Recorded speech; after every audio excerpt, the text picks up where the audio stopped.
पायी चालणं वेगळं, नाहीतर तुम्हाला वाटेल दोन्ही एकत्र चालेल. पायी पायी कोणत्या बाजूने चालणार तुम्ही? ठीक आहे, एक जण सांगतोय कोणत्या. हा तूच लेफ्ट साइड. किती जणांना वाटतं की उत्तर बरोबर आहे असं?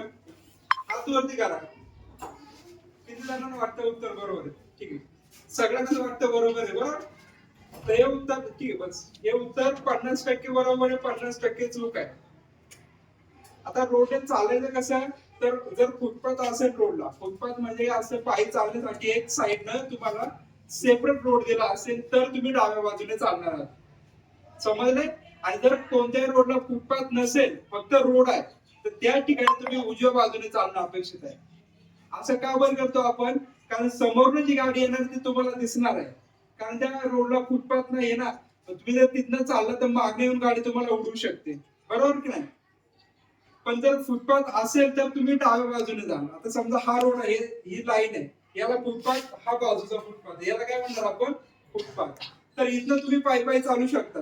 पण जर हा फुटपाथच दिला नाही तर तुम्ही त्या रोडवरती कोणत्या बाजूने चाललं पाहिजे? उजव्या बाजूने. ही गोष्ट आली लक्षात? फुटपाथ असेल तर डाव्या बाजूने आणि नसेल तर उजव्या बाजूने. ही साधी गोष्ट माहित होती का आपल्याला आतापर्यंत? नाही. तर अशा गोष्टी तुम्हाला माहिती असणं गरजेचं आहे. त्याच्यानंतर रोडवरती वेगवेगळी चिन्ह लावली जातात. बघितलीत ना? गोल चिन्ह असतात, त्रिकोणी असतात आणि चौकोनी असतात.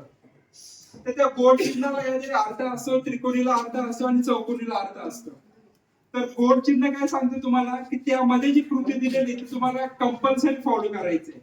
म्हणजे त्यामध्ये जो काय आदेश असेल तो तुम्हाला पाळायचा आहे. म्हणजे तुमचे जर शिक्षक आहेत, ते जर तुम्हाला म्हणले उभं राहा तर तुम्हाला उभंच राहायचं. त्याचं काही ऑप्शन आहे का बसूनच राहायचं?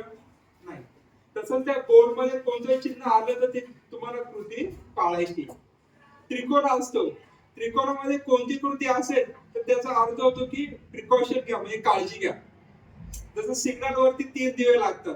एक असतो रेड, लाल, त्यानंतर असतो पिवळा, नंतर असतो हिरवा. लालचा अर्थ काय असतो? स्टॉप. आता लाल लागल्यावरती स्टॉप लिहिलंय, पण मग तुम्ही पुढे जाऊ शकता की त्यावेळेस नाही जाऊ शकत. बरोबर? माहिती काय कंपल्सरी ऑर्डर आहे ना, तुम्हाला ते पाळायचंच आहे. तिथे तुम्ही जाऊ शकतात पुढे. गेला तर काय होईल? दंड होईल तुम्हाला. म्हणून तुम्ही काय करणार? लाल दिवा लागल्यावरती जागेवरती थांबणार. तसंच रोडवरती ते लाल मतलब कोणतंही तुम्ही साईन पाहिलं ते कंपल्सरी फॉलो करणार. सेम त्रिकोणाचा अर्थ काय होतो की काळजी घ्या. मग सिग्नलवरचा पिवळा दिवा आपल्याला काय सांगतो? आता लाल कलर आपल्याला थांबायचंय, पिवळा काय सांगतो? बघितलं का नाही सिग्नल? तेजगाव मध्ये सिग्नल आहेत का? नाही. नगर मध्ये आला असेल ना कधीतरी की नाही? हे 3 सिग्नल जर पाहिले असतील ना रे की नाही, लाल पाहिला, पिवळा आणि हिरवा. मग पिवळ्याचा अर्थ काय? तर पिवळ्याचा अर्थ काय आहे? बघा आणि जा. म्हणजे काय, जर पुढे जर रोड तुम्हाला क्लिअर असेल तर तुम्ही तिथनं निघून जायचे. तसंच त्रिकोणामध्ये जे चिन्ह असतात, समजा वळणाचं चिन्ह असेल तर तिथे काळजी घ्यायची. तुम्हाला जर थांबायची गरज आहे का? नाही. फक्त काय याला काळजी घ्या. काळजी काय घेतो आपण? आजूबाजूला बघतो गाडी येते की नाही, गाडीचा स्पीड कमी करतो. अशा प्रकारचे त्रिकोणी चिन्हांचा अर्थ होतो. आणि शेवटचं तिसरं चिन्ह असं चौकोन. चौकोनाचा अर्थ काय होतो की तुम्हाला माहिती देतात.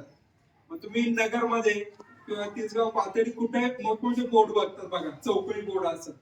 त्यात दिलेलं असं की तिसगाव किती लांब आहे, मडी किती अंतर आहे किंवा नगर किती अंतर आहे. तर अशी जी माहिती देणारी चिन्ह असतात ती कशात असतात? चौकोनामध्ये. अशा 3 प्रकारची चिन्ह तुम्हाला माहित पाहिजे. कोणते? गोल, त्यानंतर त्रिकोण आणि समजलंय? आता याच्यानंतर महत्वाचा मुद्दा सांगायचा असा आहे की मुली तर नाही पण मुलं बरेच जण गाडी चालवतात.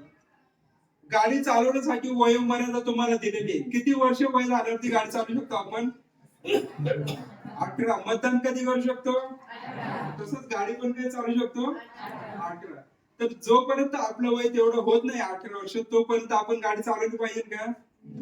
तरी पण चालवतात. तो कायद्याने काय आहे? गुन्हा आहे. आणि असं गुन्हा करताना जर तुम्ही सापडलात तर 25,000 रुपये दंड होतो.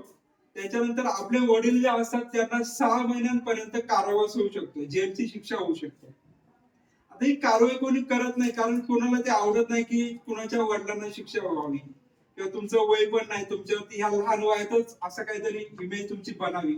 म्हणून असं कारवाई करत नाही, पण करू शकत नाही असं नाही, ठरवलं तर करू पण शकतात. त्याच्यामुळे आज सांगायचं हेच होतं तुम्हाला सगळ्यात महत्वाचं, की कुणीही गाडी चालवायची नाहीये.